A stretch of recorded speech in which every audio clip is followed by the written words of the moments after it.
whatever part of the world you're watching today. I have Chris and Joy Copeland, who are from Ireland. Hello. Before have them introduced, I do want to tell you that this is a two-way conversation. That means that you are invited to put comments and questions, and I'll be keeping an eye out for that. And Chris and Joy would love to talk to you directly in that. So if you have questions or comments, please put them in the chat. We will also be sharing links as we go along, and I'll remind you a little bit later on as we go. So Chris and Joy, tell us just briefly about who you are. Sure. My name is Chris. This is my wife, Joy.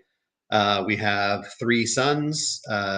Garrison is our oldest. He's 21, lives in Denver, where we used to live before we moved to Ireland. Engaged. And he's now engaged, yeah, so he'll be married next June. Our son, Gage, our middle son, is still with us in Ireland, and so that's exciting. We have at least one son still left with us. And then our youngest son moved back last January to Denver as well to go to university. So yeah. Awesome.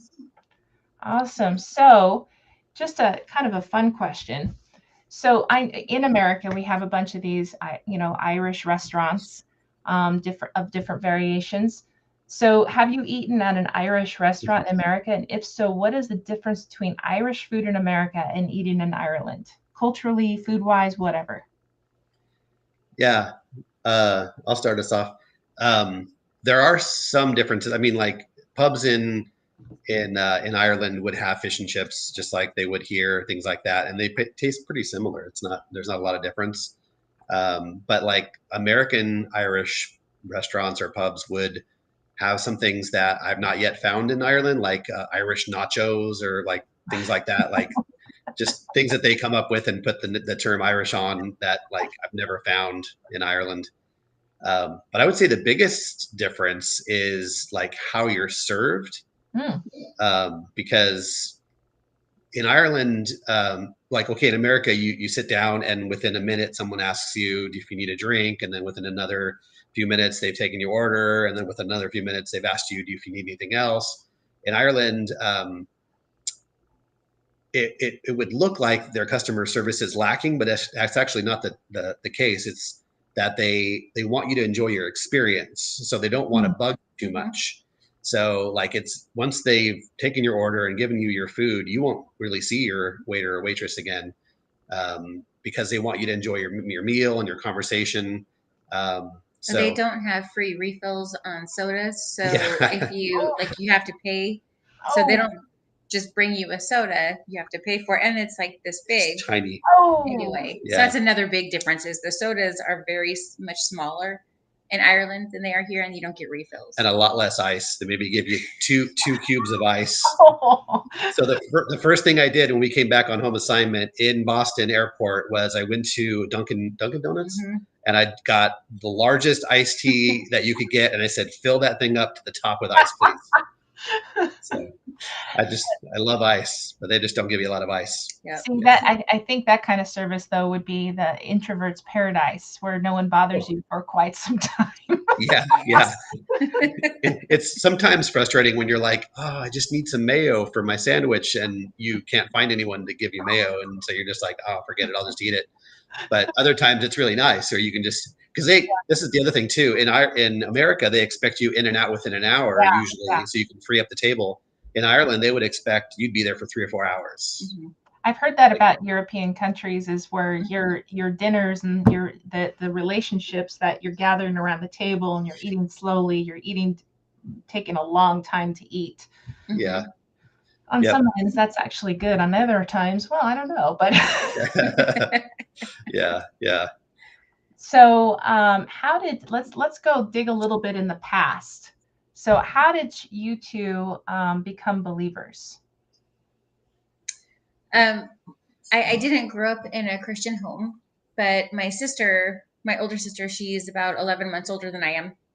She became friends with the family down the street from us, and they went to church, and they were inviting her to church. And so she went with them, and then she had given her life to the Lord. I think she was a freshman in high school. And, she and I are really close. We're like the best of friends. And so she had asked me if I wanted to go to church with her. And I was very anti. I didn't want to go to church. I was like, 13, 14. Who wants to go to church when you're 14? Yeah. If you didn't grow up in it, it's like, eh. And so finally, at one point, I said, okay, yeah, I'll go to church with you. And so I started going. And that's just where I realized, wow, I really need Jesus. So, through my sister's prayers and her boyfriend, now husband, praying and talking, it was because of them that I gave my life to the Lord. Awesome. I had a little bit of a different experience. My parents kind of decided when I was about 5 to raise me in the Catholic Church, which is both of their families were Catholic. Mm-hmm. And so I, went to Catholic school. I was, really involved in the Catholic Church. My grandmother was a catechist, and so, she would drag me every Wednesday to catechism, with her. But right around confirmation, which is like 12, 13, I started reading the Bible and was like, okay, there's some things I'm not quite seeing between the Catholic faith and what the Bible has to say. And I was asking questions to like my grandmother and different people, and I wasn't really getting the answers I was looking for. And so I decided not to be confirmed and kind of stepped away for like a few years, actually, like from 13 to 17. Not that I wasn't searching for something. I knew God existed, and I felt like there was definitely someone there, but was looking for different avenues to try to find him. That didn't quite work out for me. But then my brother, we were kind of estranged for a little bit. He called me out of nowhere and invited me to church. Turned out he had like a dramatic conversion, and he was now working in ministry. He was an assistant to the youth pastor. Took me to church with him, and for the first time I saw a youth group that was really, really involved in reading the Bible and praying. And I was like, I've never seen people my age get this serious about faith. And so that was very attractive to me. So I just kept going back, and then became a Christian at a winter camp in Thousand Pines, California. So yeah, in 1990. Yeah. Awesome. About a month before she became a Christian. We didn't know each other at the time, but we both became Christians a month apart from each other. Awesome. So what led you to WorldVenture? So our home church in Colorado had a really good relationship with WorldVenture. In fact, many people that were working at WorldVenture were going to the church that we were attending. We didn't know it at the time. So when we felt called to missions, we went to our missions pastor at our church and said, how do we start this process? Like, how do we become missionaries? And she's like, oh, let me introduce you to some folks that work at a missions organization called WorldVenture that's nearby. And so we met Dennis Bogan that day, and we met, help me. Oh, don't feel bad if you forget it. The president. I mean, come on, I should know his name. No, we didn't know. Did you, Jeff? Okay. No. But Jeff went there, and so we did eventually meet him. Oh, no. Yeah, I'm like, sorry, Jeff, if you watch this. We didn't meet him that day anyway, so that doesn't matter. He's not offended. He's okay. Don't fire us. But no, so anyway, we met with a bunch of different people that day, and we're like, okay, yeah, this is cool. Like, let's move forward. We did do some research and looked at other missions organizations, but really WorldVenture just seemed to be the best fit for us. And so in 2014, we were appointed. So yeah, that's kind of how we got connected. Awesome. So what is it that really what specifically brought you into missions? Not just, well, you feel like going, what was it? And why Ireland? Were there other countries in there, or what was the process in your heads? Oh, I didn't feel like going. I've heard that a lot from different couples. It's like one says, I don't think so. Yeah, no, I did not want to go. But it's her fault, because we were talking, and I was like, I've been in the same kind of job for 20 years. I feel like God has something else for me. I'm kind of I'm just burned out of this particular job. And she's like, well, why don't you spend a year praying about your vocation? And I was like, okay, I can do that. And then she's like, by our next anniversary, let's talk and see what God's telling you. Yeah. And there you have it. And that's like pretty early in. I felt like God was calling us to missions, and I was like, what? That makes no sense. Like, we had just bought a house in Colorado, like our what we thought was going to be our forever home, and so I was like, no, I don't think so, God. And he's like, as the more I was praying, he's like, okay, what else do you have? And he's like, no, I want you to do missions. And I was like, what? So finally, at the end of about 9 months, I hadn't talked to Joy about any of this. At the end of about 9 months into praying, I was like, okay, God, if you want me to talk to Joy about this, you need to open up some kind of door or work on her heart, because I don't think she is not going to be interested in doing this. Yeah, God's funny that way. So like and then we were sitting at our church, our home church, and like something had come up on an announcement, and I turned to Chris and I said, gosh, oh no, we were leaving the church, and I said to him after that service, like, do you feel like we missed our calling? Maybe we should have been missionaries. And Chris was like, yeah, let's go. And I was like, wait, what? I was joking. And so I did not say a word about that after. Like, I just spent the next week praying about it. Like, God, he's kidding, right? Like, we're not, no, right? I have anxiety. I'm on anxiety medication. Like, I just feel stable now. You're going to send me to another country. And, for me, like, missions was always South America, Asia, Africa, remote villages where if I didn't get my anxiety medication, I'd be sitting on the side of the road, rocking back and forth, like, this isn't good. But, just really feeling as if God wanted me to chat with Chris about it. So I did. And Chris was like, yeah, this is what's been going on. And I'm like, oh, man. Fine, So I said, well, if God is calling us, we better go. I just kept thinking of Jonah. Like, I really don't feel like seeing the inside of a whale or a big fish. I don't like fish. That's gross. She's not a seafood fan. So I'm not fond of the ocean. Let's not go down that road. Which is hilarious that God brought us to an island. Yeah. Where seafood is a huge deal there. Oh, yeah. Yeah. But so yeah, how God connected us to Ireland was we started praying about where God would want us to serve, and we prayed separately. And when we came together to compare notes, both of us said, I feel like Europe. And I was like, yeah, I feel like Europe too. And so we kind of moved forward with that. But we told her sister, who had been a missionary in Kenya, and we said, we feel like God's calling us to Europe. And she's like, oh, no, not Europe. She burst into tears and starts crying. Europe is the missionary's graveyard. It's discouraging. It's dark. It's so slow going. They don't see a lot of the fruit from their labor. They come back just empty. Yeah. And so we were like, but that's what we feel like God's calling us to. So we, at that same time, we were invited to go to a Mozambique conference. It was a conference for Mozambique. So Roger and Lynn Schmidt were trying to recruit people to work with them. Which, side note, if you have a heart for Africa and Mozambique, go talk to Roger and Lynn. Oh my, yeah. I can connect you. Just put it in the chat. I can. Just a quick little plug for those two, because they're amazing people. If it wasn't for God calling us to Europe, I would have signed up that day, because hearing what he's doing, I was like, wow, that's awesome. I would love to do that.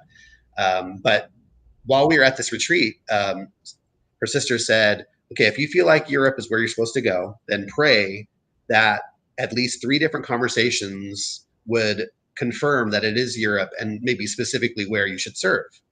And we're like, okay, but they're recruiting for Mozambique, so I don't know how that's going to be possible, but we'll pray. And so we went there, and then of course it was like a 2 or 3 day thing, 2 days, 2.5 days. And so you have meals with folks and WorldVenture staff and things like that. And so we sat down with the person who was the secretary of Africa, right, at the time. And she said, tell us about yourselves, tell me like your story. And so I talked about growing up Catholic. She talked about growing up In an alcoholic family. Yeah, her she had some alcoholism going on, and so My dad, not me. I'm glad you specified that. yeah, Yeah, at 14, I wasn't quite there, so Yeah. it was my father. and so she kind of looked at us and said, "Have you guys thought about serving in Ireland? I know that like Catholicism is huge there, and alcoholism can be a problem. Have you thought about there?" And what? I'll let you tell her what. I laughed. Yeah. I literally laughed at her and I said, "They don't have missionaries in Ireland. That's a vacation spot." And she goes, "Oh no, they do. And we've got a team there." And I was like, "Okay." Sure. So then a few hours pass, and like Joy had to fight me back from signing up with Roger because I was just so interested in what he was doing. And then we have another meal, and this was with It doesn't matter. Just yeah, keep going. this was with another staff member. Yeah. And they asked the same question, like, tell us about yourself. We want to get to know you, because we were pretty new. We had just been appointed, and so told them the same story. And they were like, "Gosh, have you thought about No, we serving?" haven't been appointed at this point. Oh, we hadn't been appointed yet. No. Oh, okay. We were in the process of getting Yeah. appointed then. And they were like, have you thought about serving in Ireland? And we're like, did you talk to so and so, because they just said the same thing to us, and they're like, no, we don't No. debrief until after. And we're like, all right, two Irelands today. And then the next day we met with the guy who would be our coach, Larry. Larry LBJ. LBJ, I love that guy. Yeah, he's a great guy. And he was our coach early on, and he asked us the same question, like, tell me about yourself. So we did, and he's like, I really feel like God's doing something in Ireland. Have you thought about serving there? And we're like, you're the third person to tell us that this weekend. Maybe God's trying to tell us something. He's like, yeah, I really think that God is trying to tell you something. So we connected with the team in Ireland, and we started to plan our vision trip. So that's kind of how we got connected. And once we got there, we saw the need, and we were like, okay, it's not, it is a vacation spot, but when you're there and you're looking at the spiritual things, you can see how much need there is and how dark spiritually it can be. And so we were like, okay. And actually, not to disparage Ireland at all, but when you live there, it's not a vacation spot. It's hard to live there sometimes. I hear the weather is kind of an intimidating thing over there.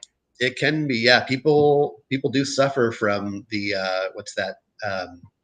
Lack of sun, and you go depressed, and that happens. So we even bought one of those little like LED lights to help during the wintertime.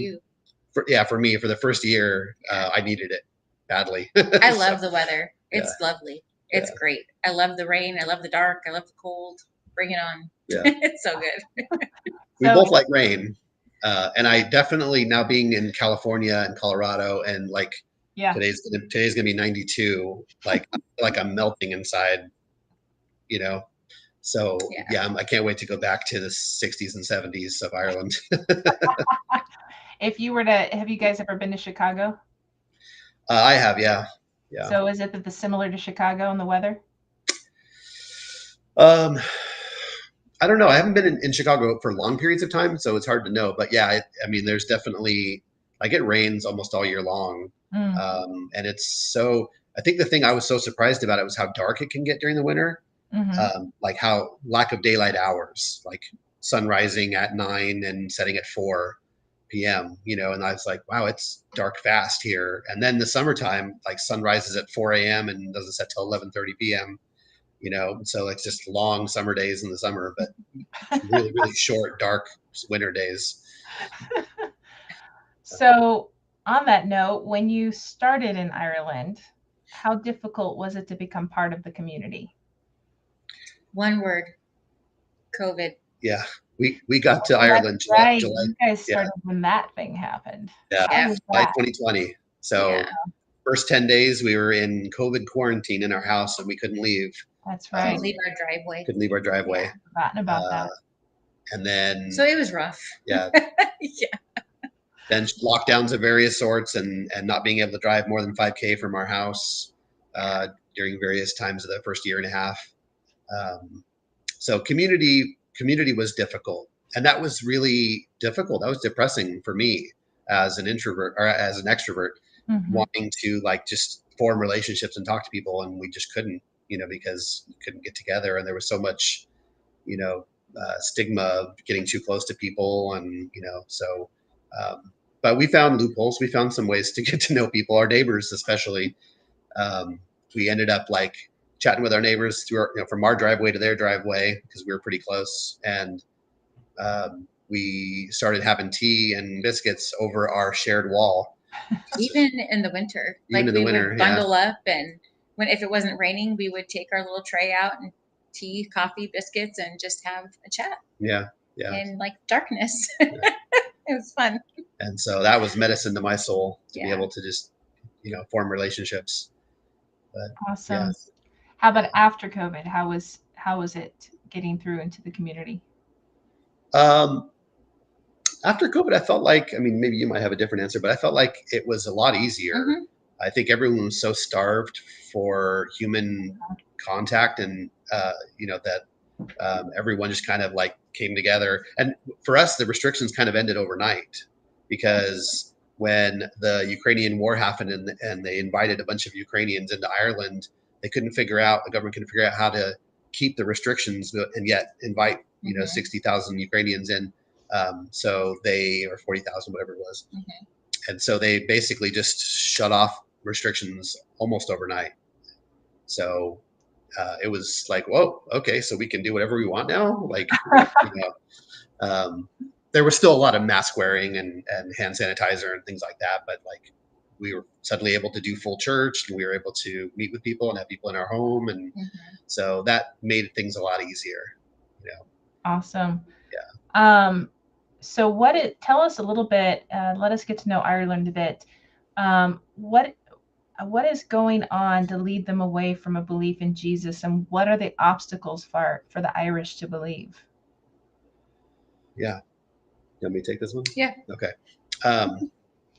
So I think it's a little bit of, there's a lot of things. So a lot of history involved in this. So Ireland has had a tumultuous history with England, right? So England kind of took over and kind of was forcing Protestantism down their throats. And so as a result, they became very staunchly Catholic, to kind of, get back to the English. And so there was a lot of that. And then then there was a lot of abuse from the Catholic Church in Ireland. And so I think Irish kind of started to get disillusioned with Catholicism in some ways, but yet they still hold on to a cultural identity that's very Catholic. But there's not a lot that actually practice, like, there's definitely the Catholics that go for, weddings and first communions, and, maybe Easter, definitely, Christmas. But other than that, there's not a lot of people that are like really into it, because I think there's a couple of things. One is that I think they're just like, the shackles of this religion, like, we're just going to take it off and kind of do our own thing. One of our colleagues said that Ireland is like racing toward the bleeding edge of liberalism. Like they're as fast as they can, they want to just throw all religion aside. And then, like we've had,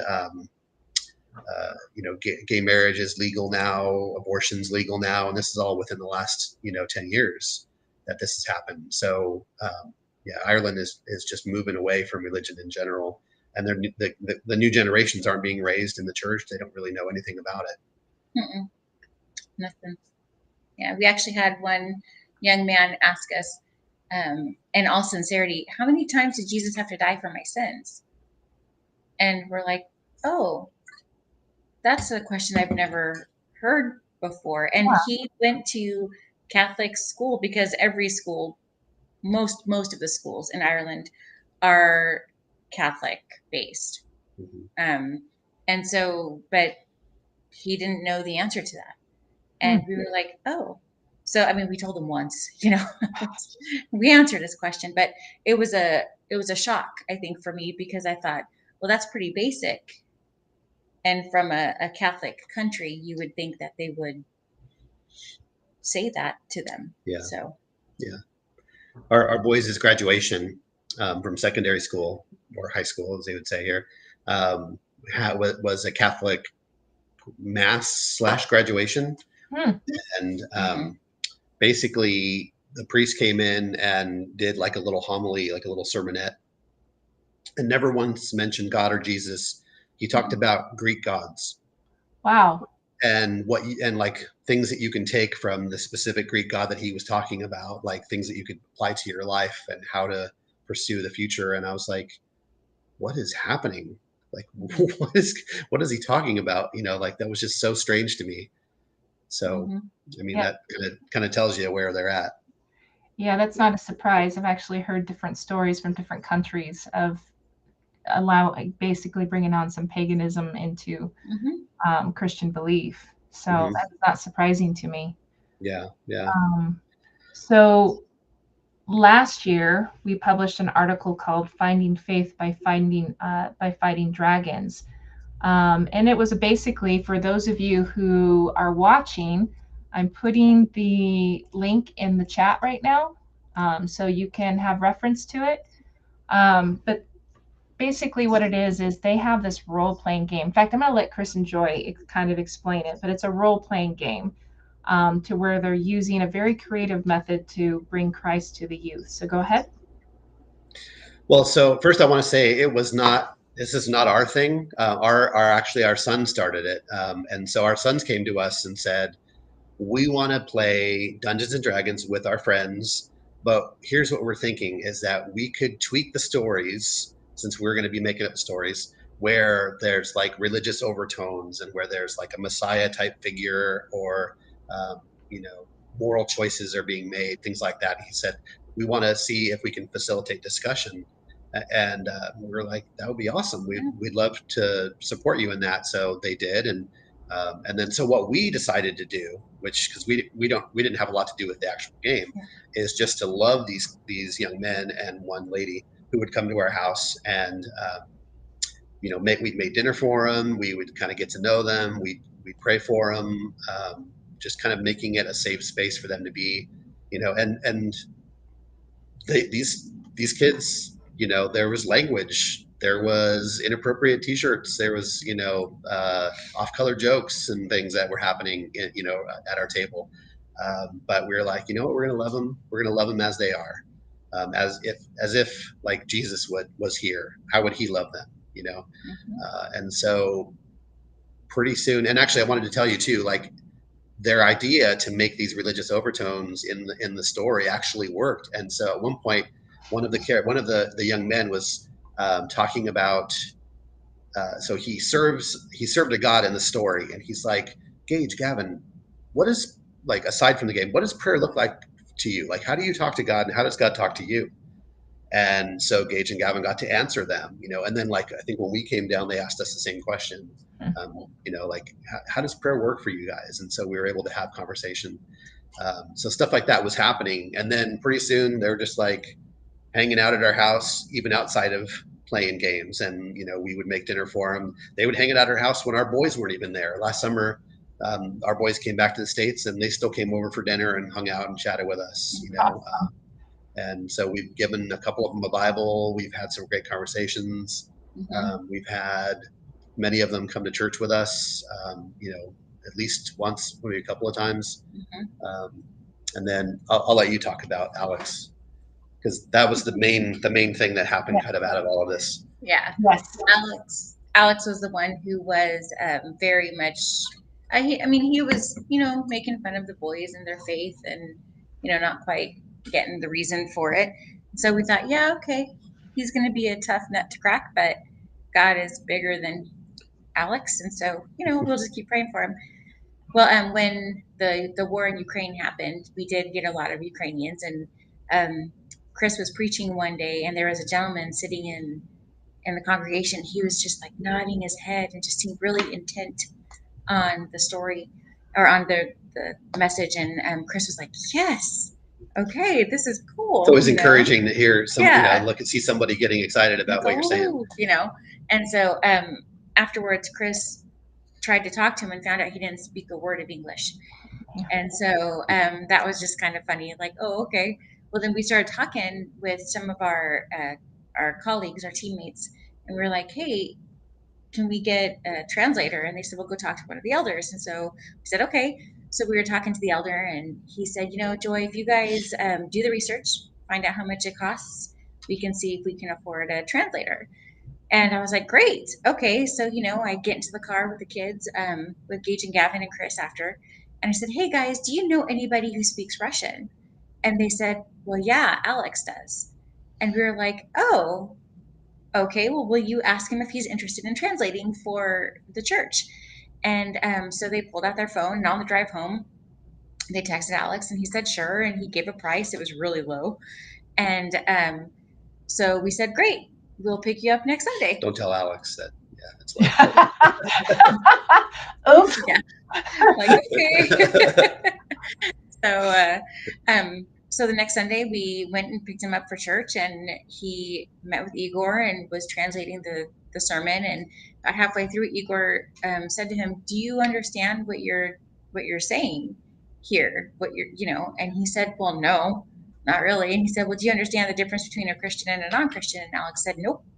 And he said, oh. So Igor spent the rest of the time really just forgetting about the sermon that Alex was supposed to be translating, just sharing the gospel with them. And come to find out, Igor was one of the pastors in his church in the Ukraine. Wow. God's sovereignty. Yeah. And so we were like, okay. So a couple weeks go on, and at like the third or fourth week, Igor walks up with Alex and says, through Alex's translating for him, Alex is ready to become a Christian now. And Chris was like, Joy, come here. And I was like, wait, what? And so he told us, and I was like, oh my gosh. And Chris said, are you sure, Alex, this is what you want to do? Because Igor is kind of a strong presence, Mm. And Alex said, yeah, I wouldn't do anything I didn't want to do. And so he prayed with him, and since then it's such an amazing story, because like Chris often says, what God, or what Satan meant for evil, God redeemed for good. And bringing the Ukrainians and having like the word spread through him. I mean, we have a Ukrainian who is sharing the gospel with a young man who's Russian. And so, awesome. Yeah, I don't think he knows he's Russian though, which is okay. I'm sure he knows he's not Ukrainian. Yeah, some part. Yeah. And I think even if he did know it was Russian, I don't think it would matter to Igor. No, I think he would just love him and share the gospel with him anyway. He would, because that's just Igor. Yeah. But I mean, God is just amazing in that he knew the exact time that, well, because it took us a long time to get to Ireland to raise our support, and so we always wondered why, and it's just God's hand, God's timing, God's perfect timing. If we had gotten to Ireland earlier or later, our boys wouldn't have gone to the school they went to, and wouldn't have met these young men who are now, like Alex is now a believer, and there's a few of them teetering on the edge. One of them, so we were going through the Bible with Alex right before we left, and Ryan, an Irish young lad, was hanging out at our house, and he's like, can you give me a Bible? I'd love to read this with you too. We were reading through James, and he's like, Chris, can I borrow your highlighter? That's a really good verse. And so he's like highlighting stuff. And then as we were finishing up, he goes, isn't it funny that you guys are leaving to go to the States for 2.5 months, and now I'm really interested in reading the Bible with you? And we're like, yeah, thanks for that, Ryan. Like, that's really funny. Yeah, yeah, sure. You better be to get back into it in September when we return. So. Oh, that's hilarious. So tell us, this question is kind of two-part. So what are the prayer needs of the church in Galway? That's where you preach. And what are the prayer needs of you both? The prayer needs, I think one of them for the church would be just that the congregation can take ownership of the church. Start serving in the church. Start really making it their own, because I know that we don't want to stay there and continually lead the church. That's not the goal. the goal is to raise people up to take over, and so that the missionaries in the church can move on and plant elsewhere. And so that would be one prayer request, and the other one would be the church plant in Oranmore, which is not too far from Galway. This is Galway City Baptist Church's first church plant, which is led by Will and Sarah Myron. So you can link them if you like, but they're going to be planting the church in Oranmore. They're already meeting on Saturdays once a month, to have like a little service. And then I think in the fall, what the plan is that they'd be starting to meet on Sundays. So they're taking about 30 or 40 people from Galway Baptist Church and planting them in Oranmore. So that's a big prayer request. So that church launches well, and then that the holes left behind at GCBC get filled by new people that are ready to volunteer. Awesome. What about you two? So I think the thing, it's funny how this happens, and maybe this is God saying, guys, it's not about you and your work, it's about me and what I do. But we felt like all of the ministries we were involved in were getting really good momentum, and then we had to come back to the States for 2.5 months for our home assignment. And even while we've been here, we've seen some things start to slip a little bit, like some people that haven't been to church as often as we wish they would, and things like that. And so we're like, okay, God, what are you doing? We're doing so well. But again, it's a reminder that it's not us. It's not our work. It's God. Nope. Yep. So anyway, that the momentum would pick back up, even without us there, that these people would, keep moving forward in their faith. So there's that. And short term, that God would give us strength for the rest of home assignment. Yeah. We're tired. So, yeah. I'm surprised neither of us have nodded off in this interview. Don't worry, I would have completely waking you up. Maybe you would have said, hey, found yourself somewhere, but sent you some kind of goofy message. As long as you don't snore, you can fall asleep, but don't snore. Okay. So that home assignment, just so everybody knows, is when they come back and they visit churches. They also get a little bit of extra training if they sign up for certain things with our headquarters. So that home assignment is kind of our lingo, but it is a very busy time. When they're back, it is not vacation. It is not very restful. So Thank you for saying that. Yeah. There's a lot of people that are like, how's your vacation going? And I was like, what vacation? Not vacation. As a former church secretary, I'm very well aware of how busy missionaries, since we had between WorldVenture, Missions Door, and a bunch of other missionaries who would come by our church, we knew how busy they were. Yeah.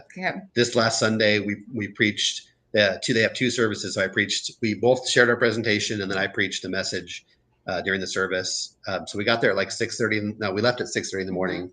Got there by 7:30. Went through all of the meetings and all that. Did the two services. Talked to people at our table, and it was a very encouraging day. Like lots of people were interested. So wonderful. It was really, really good. And then afterwards, went to someone's house, had lunch with the pastoral staff and the missions committee. So we didn't get back to our hotel until like 3, and then we were so dead. Like it was just tiring. Like it's hard enough to preach one service and then you just want to crash, but then do like that whole day. It was like, wow, it was just a lot. That's how many pastors feel on Sunday. After going through several sermons, by the afternoon they're emotionally drained. Yeah. Yep. I call it the sermon hangover. Yeah, exactly. So what's the support like right now? Percentage-wise. The support? Our support? It's hard to know. Like, because we're in a new fiscal year, I haven't seen the updates of our percentage. But we were at 86% before we got here. But we have had, like a church raise their giving. We've had a couple new partners come in. So I don't exactly know where we're at. If I had to guess, I'd say probably somewhere between 88 and 90 now. Yeah, Okay, there were good. some verbal commitments as well. And so, yeah, it's But been we're really still good. short probably 1,500 a month, I would say. So we've still got some work to do to get back to 100%. Yeah. So if everybody, the link is in there. If you feel led to partner with them, you can click on the link and it will go directly. And it is a very safe and secure giving. And if you log in and create a profile, it'll keep your tax documents as well nice and safe. So, so let's talk about, let's go a little deeper into some of the ministry work. So as you know, this is WorldVenture in Review, which means that we often talk about topics we've brought up in past social media posts, often highlighting other missionaries. So for instance, we had Nathan and Bethany Johnson, who, like the Copelands, are planting churches. And so just one of the question that you might be able to speak in the experience of it, and you might be able to encourage others out there that are church planters, regardless of whether they're US based or in another part of the world. So we know that ministry is hard, and we know that especially for pastors and church staff. So what kind of encouragement that you've learned as a church planter, as a church leader, in your experience, can you give to pastors and those starting church plants from your experience? And share a little bit about your experience in church planting too while you're at it. Sure. I would almost say we are working under an umbrella of, we're trying to facilitate church plants that come out of Galway City Baptist Church as like the healthy hub. So we haven't really had experience having to church plant yet.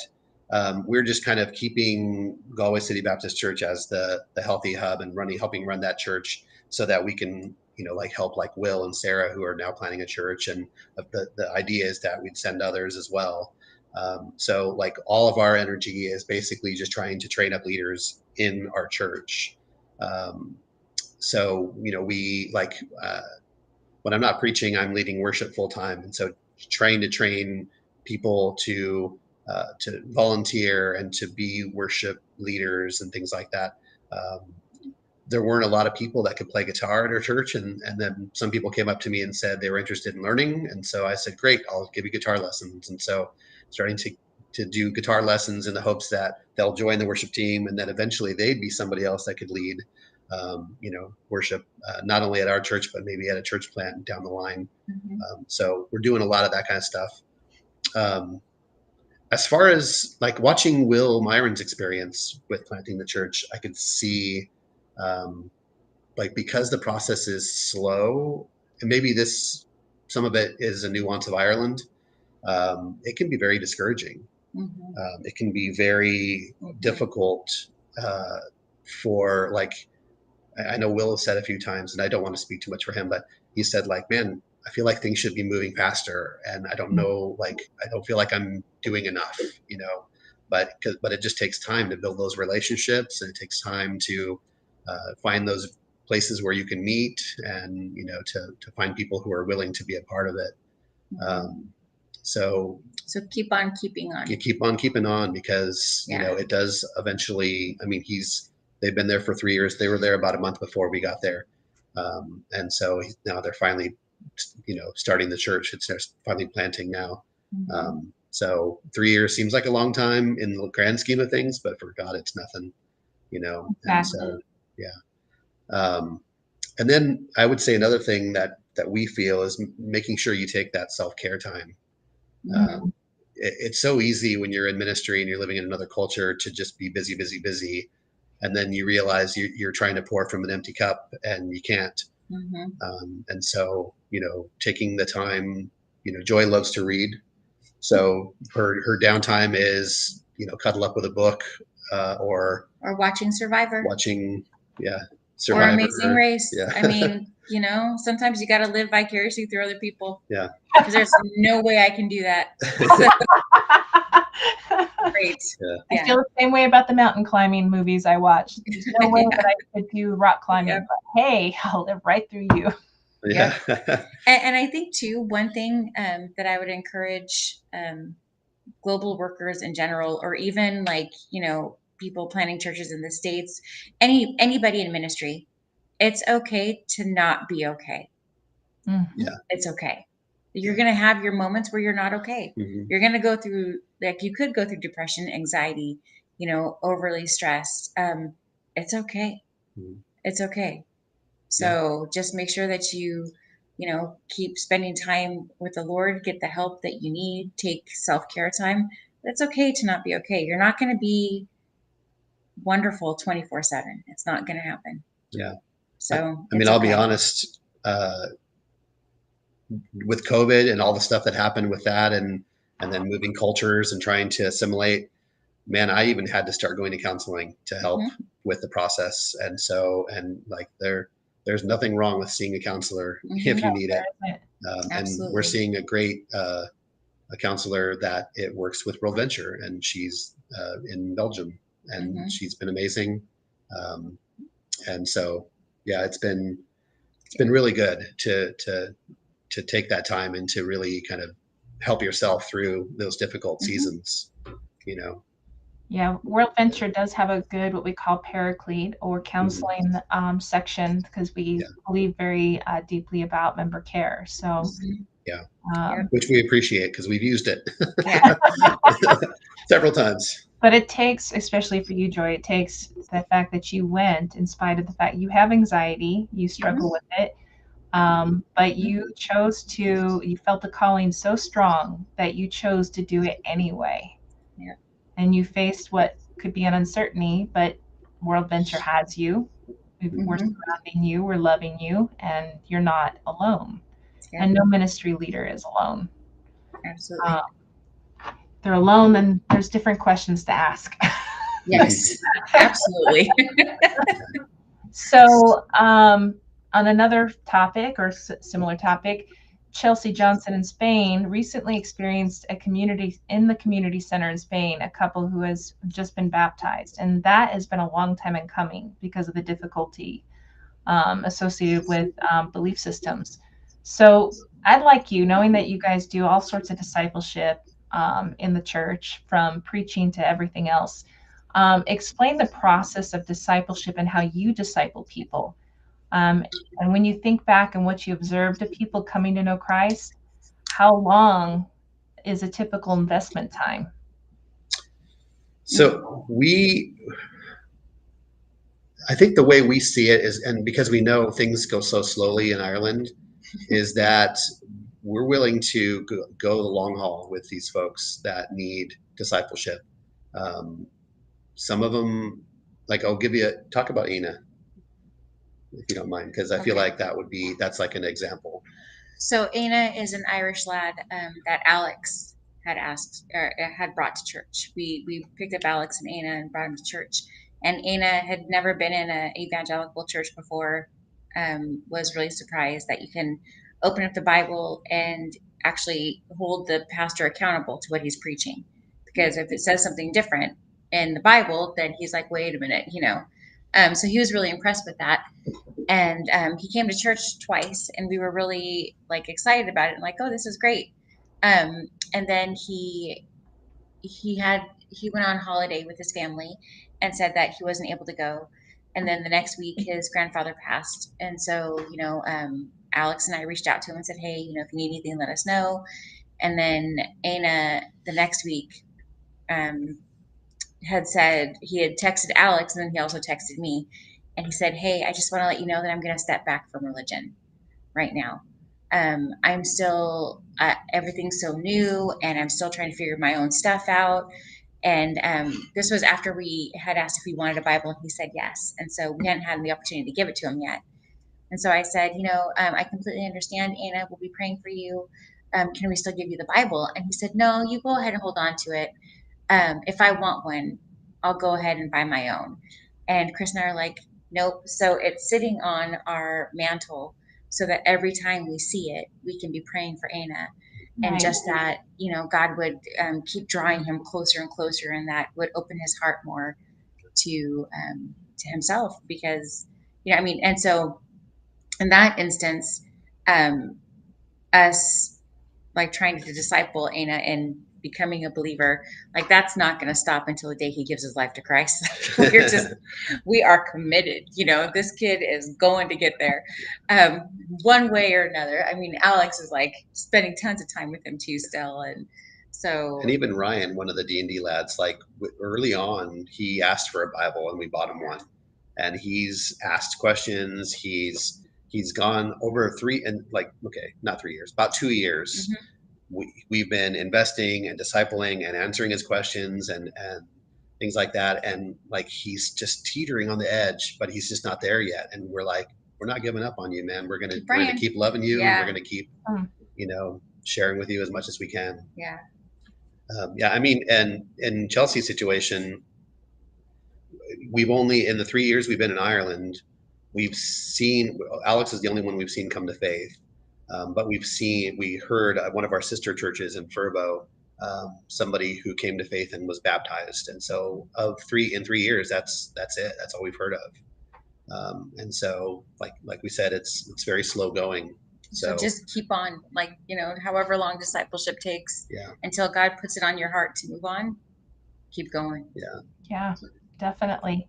And in Ireland, relationship is key. I mean, you have to build that relationship, and you have to get to the point where you can talk about the deep things, because for the longest time, those relationships are very shallow, and you talk about sports and the weather and politics, and that's all they want to talk about, So and alcohol. And alcohol, yes, but it takes that time to get into the deeper nuggets of talking about faith and talking about, and that's probably worldwide. I don't think that's just most definitely. Like, it's all about relationship, so it is. No, it's most definitely I'm a firm believer that everyone God brings people for seasons in each person's life. So at the time that they get baptized, if they really were to look back, they'd see a whole different people that had been brought into their life that have tried and probably continued still praying for them. So prayer is highly important in the process. Yeah, absolutely.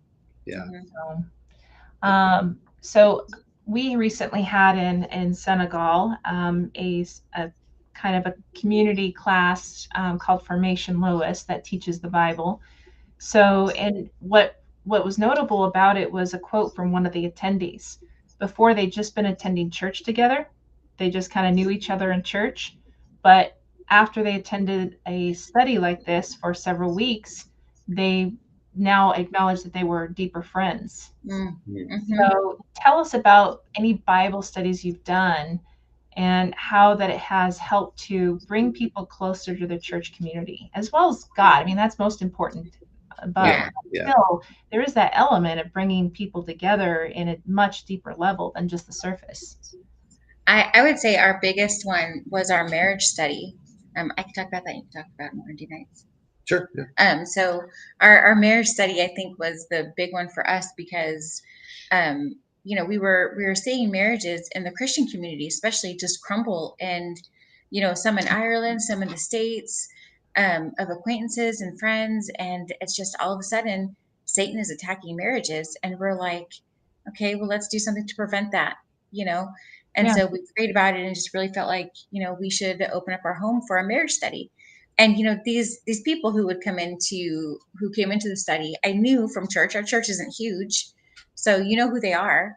But getting to know them personally and deeper, and to hear their struggles in marriage, and to hear their joys, and to hear their stories, and for us to share openly and honestly, and to hear that come back as well. Like, I could say that this group is just an amazing group.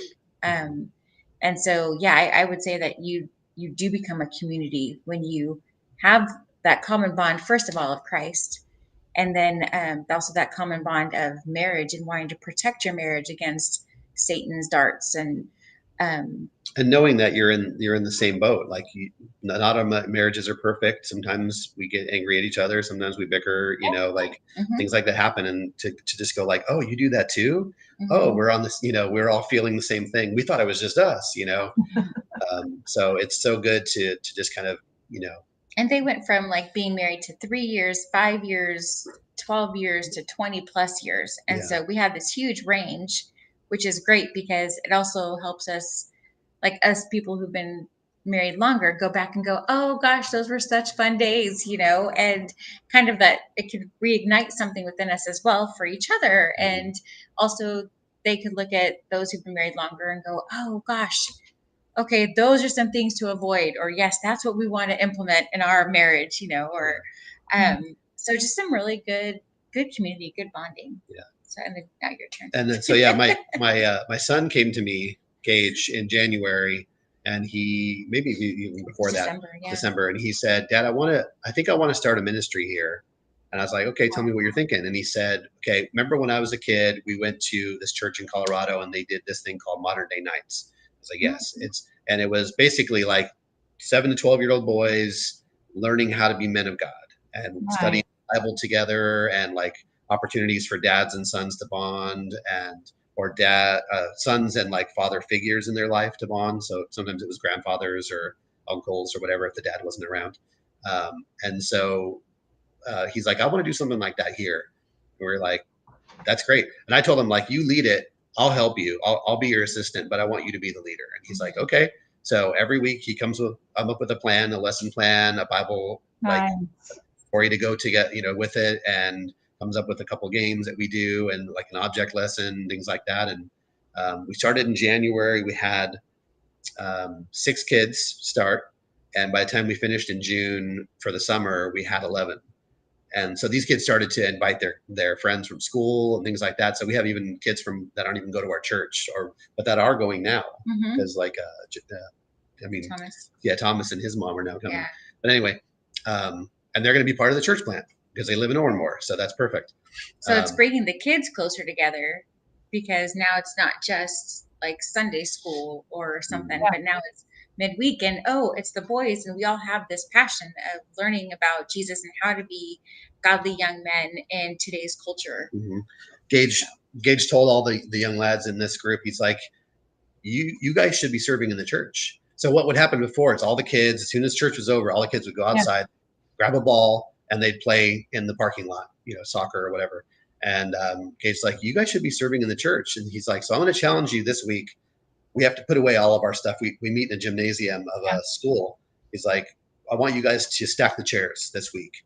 And so they did. They that Sunday they stacked all the chairs. And then Gage is like, and I want to keep challenging you to keep doing stuff like that. And so pretty soon there's this one young boy in the group named Wyatt. He's a little leader.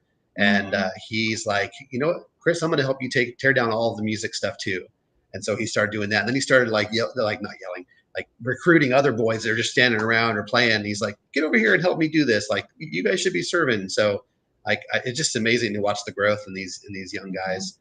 And then have the moms who are single moms in our church come up to us after the fact and say, you don't know how important this is to my son to have a father figure in his life, to have somebody who's pouring into him. Even the moms who have a spouse, they still say, you don't understand, having that big brother figure is huge.